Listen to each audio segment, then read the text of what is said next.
नमस्कार, मैं सीमी आपके साथ। हमारे समाज में एक मान्यता है कि लड़कियों को जन्म से ही पराया कहा जाता है कि लड़कियां जन्म लेती हैं तभी उन्हें पराया माना जाता है। पर क्या शादी के बाद भी लड़कियां पराई हो जाती हैं? उनका अपने मायके के ऊपर कोई अधिकार नहीं रहता? जानने के लिए इस कहानी को पूरा सुनिए और अपनी राय जरूर बताइए। ये कहानी है राहुल और सीमा की। राहुल और सीमा दोनों भाई बहन थे। दोनों इकट्ठे ही पढ़ने जाते थे, लेकिन हाई स्टडी के बाद सीमा के लिए जैसे ही कोई अच्छा परिवार मिला तो उसके पिताजी ने सीमा की शादी कर दी और राहुल को पढ़ने के लिए अब्रॉड भेज दिया गया।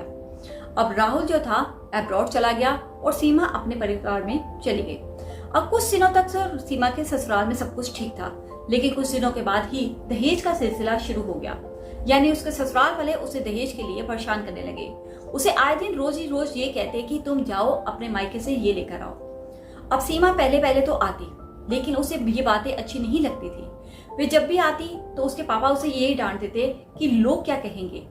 उन्हें लोगों की बहुत टेंशन रहती थी कि लोग क्या कहेंगे, लोग क्या सोचेंगे अगर मैंने तेरे को अपने घर बिठा लिया तो। मैंने तेरी शादी कर दी है, अब तू पराया धन है, अब तेरी जो भी जिम्मेवारी है तेरे ससुराल की है। अब तू जहां भी जाना है तो अपने ससुराल में जाकर दे। सीमा को ये बहुत बुरा भी लगता।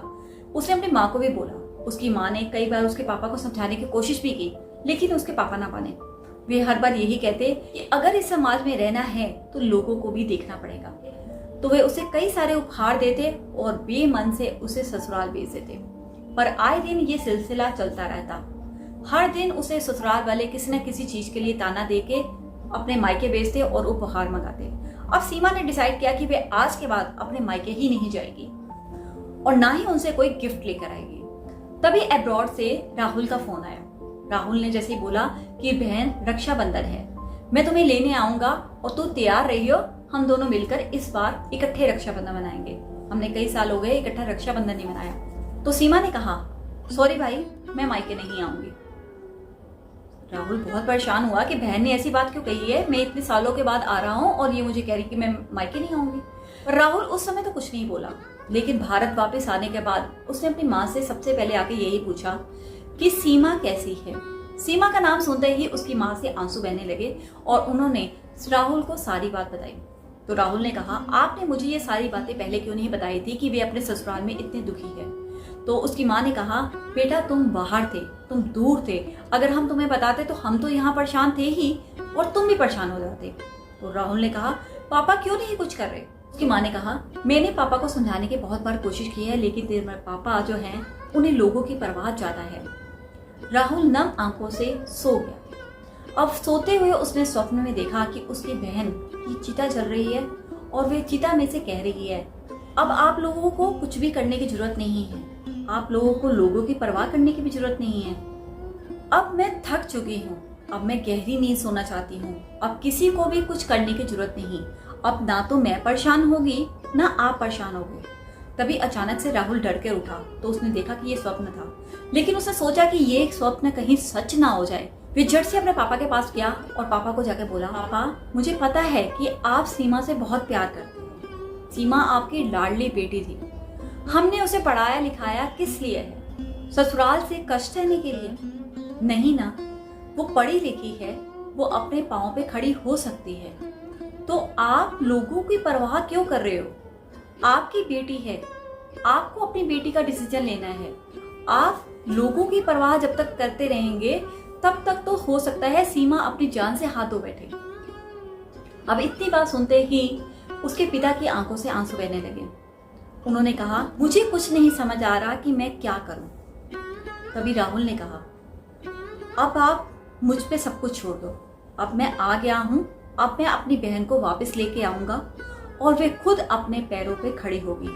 अब मैं उन दरिंदों के पास अपनी बहन को एक मिनट भी नहीं रहने दूंगा। अब इतने शब्द सुनते ही उसके पापा को एक हौसला मिला कि मेरे साथ कोई है।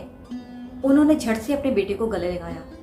दूसरी तरफ राहुल फटाफट अपनी बहन के घर गया और सारा सामान पैक करके वापस ले आया उसको। उसने कुछ नहीं सोचा कि लोग क्या कहेंगे, लोग क्या सोचेंगे। उसने किसी भी चीज की परवाह नहीं की। अब वापस आने के बाद कुछ समय के बाद सीमा को एक अच्छी जॉब भी मिल गई और वे अपने पैरों पर स्टैंड भी हो गई। अब ये कहानी हमें एक शिक्षा नहीं कई शिक्षाएं दे के जाती है। पहली शिक्षा, जब तक हम लोगों के बारे में सोचेंगे ना तब तक हम खुद कुछ भी नहीं कर पाएंगे। अगर लोगों की परवाह ना करेंगे तो खुद से जीना सीख लेंगे। इसलिए लोगों की परवाह मत कीजिए कि आपके परिवार में कोई दिक्कत में है। आप ये सोच रही हैं कि लोग क्या कहेंगे।